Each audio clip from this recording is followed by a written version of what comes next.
Does that mean I could just, I've already been under the covenant. Can I continue to have sex now, right? Because I already made that commitment. Biblically, I would say no.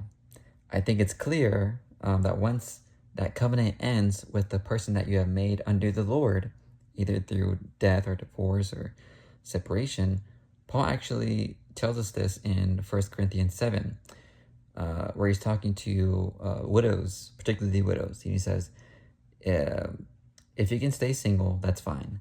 But if you burn with passion, the solution isn't casual sex. It's marriage again. And so he's saying that you're either under a covenant or you're not. You're either single or you're married, and there's no in between. So if you're burning with that desire once more to do those type of things, it's better for you to actually get remarried again. Now we're seeing scripture here. We're seeing biblical connection between the Old Testament, New Testament. And I want to bring into discussion the Jewish tradition. So not just the biblical authorship of what it says about sex before marriage, but Jewish tradition. So there's two words here I want to focus on. The first one is kiddushin, if I'm pronouncing it right, kiddushin, which is marriage sanctification. And this is under the belief of Judaism, of Jewish tradition, not even of a Protestant, biblical authorship, but Jewish tradition, straight up Jewish tradition. And this is first found in the Old Testament, kiddushin.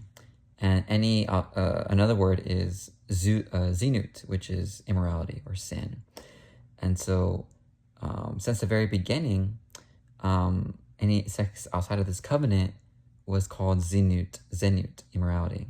So sex, even in Jewish tradition, Old Testament wise, was never casual. It was always placed as holy, as a sanctification within the marriage design. And so we see this connect once more with Paul, when he uses the word porneia.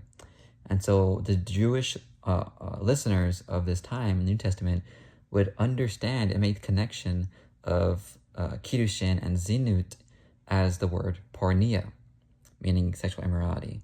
And so there's no disconnect here from the Old Testament, New Testament with Jewish tradition. And so what am I getting at here? That the message, the design, the covenant is consistent throughout the Old Testament and the New Testament. That marriage is sacred, and in marriage, the act of sex is supposed to be under that covenant, right? Just this person, not before marriage, but in marriage. And if before marriage you are committing sin, you're committing zinut, immorality, right? Now, a verse that I think sums this all up is actually found in 1 Thessalonians 4.